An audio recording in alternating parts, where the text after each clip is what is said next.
Good morning, everyone. So here we are, having a look at the flowers this morning. I wanted to give you a tour of what's actually happening on the farm and the abundant blooms. Today we will be cutting of an evening for a Thursday delivery into Canberra. But before that, because there are so many flowers, I wanted you to have a look and see what we have. So let's start our tour on row 1 here, where we've got a mix of Perch Hill. That's Perch Hill there. And we also have Bill's Maddie. So in some rows I'll have a mix of 2 or 3 or maybe even 4, because I like to be able to maximize the space that I've got. And then next we've got probably my favorite of all the dahlias, which is Molly Raven. I love her for her dark foliage, and I love her because she was a gift from a friend that was sent from overseas back when, we didn't have the rules that we have now. And just look at her colouring. She's just absolutely perfect. And even when she gets older, so that's probably a newer plant, but if you look at this one, she's kept her center really closed, and then the sides become lighter, but that is just, to me, that's just absolutely beautiful to be able to work with, whether you just want to have them in your house or whether you want to use them for a wedding. I've certainly used them before. And I've got 2 rows of this, so my plan is to hopefully be able to release some this coming winter. And because I haven't taken them out of the ground this last winter, I've been able to actually have flowers a lot earlier. We're early Jan, so the reason why you see so many of the flowers is because I haven't sold them yet. I mean, a lot of these will probably be gifted to family and friends until the next flush comes, and then I'll start selling to the Canberra market. But I do have a wedding this coming Saturday, so some of them will be used for that too. And then the next one we have here is Labyrinth. So again, it's just such a beautiful flower, just the colours combinations in there. And then we've got Wizard of Oz come through here, which is it's a ball that's just really, the colours just, I don't know, it's a very soft pink, but at the centre it gets a lot darker and just beautiful. I don't have a lot of this, but I hope to be able to expand on it because she is just so beautiful. Warrowview Watermelon is her name, and she was there we have a little bit coming through. She hasn't been prolific, but I'm hoping that I'll be able to keep more of that. I should have probably made more plants last season, and I haven't. And this one's just superb for its size and its beauty. Again, it's that watermelon colour, and it's called Bella Mira. So there's my hand for sizing. Not all of them are of course that big, but still, again, not a lot of that, but just love being able to use them with colourful bouquets. On this side we've got Courabelle Jessie in her pink, more peachy tone at the moment. So there she is, amazing flower. She's kind of like I'd say small to medium size, and has some flecks of yellow and pink. They do become a little bit more yellow as the autumn comes through. Still a fair bit of pink. And the labels, I have to thank Little Lindock for that, because that was their idea that they shared on Instagram, so thank you for that. And I just want to show you the process of actually debudding, which is what we're going to be doing today. So you've got 3 stems coming off the flower, and what I do is I pinch off the sides, take off the top 2, and then the next 2, and then the next 2 little bits that are coming off. And then we have Courabelle Moonglow here, just looking so tall and beautiful.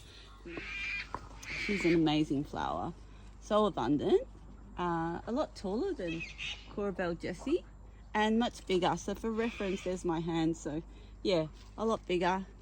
Coming through a little bit of the purple in the middle. And again, I'll just show that again. Hopefully you'll be able to see it. It's not the best phone, but so that you can see. So we cut off these little side bits, and then the next two on the sides.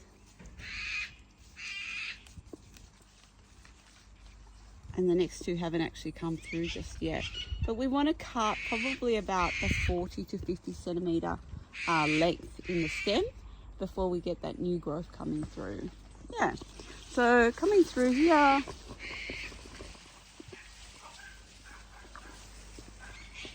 got a little bit of a mix in this one.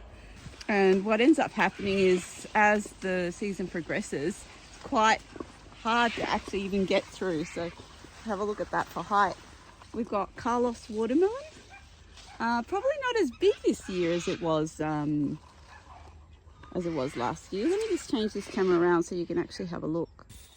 Then we've got Carlos watermelon.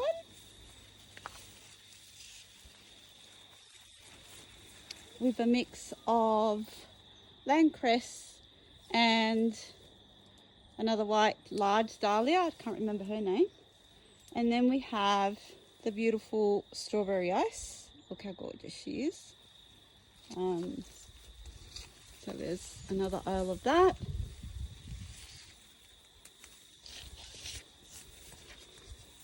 And then coming on to this is the tallest aisle we've got. We've got boundary snowflake and a little bit of purple dream just getting through. And I really need to start corralling these again. It's just getting harder and harder to get through. So a bit of purple dream. And then we've got a bit of a mix. So here I've got Winky Tuscany, Winky Kestrel, which is, she can show her face over here. And then I've got Elma Elizabeth. So there's Winky Kestrel there. Elma Elizabeth and a little bit of Candyman, which wasn't really my favourite. I don't think I wasn't meant to keep her, and then she just came out of nowhere. Bit of Cosmos, bit of Lufarman. Then I've got some Daisy and Florelli Fruit Tingle and Pink Profusion. Over to the next one, we've got Shirley Yeoman. And then there's a mix of the new variety of Floralise pom-poms. And then over to this side, we've got some Briannon, which have pretty much opened their centres now. There's still some gorgeous ones left.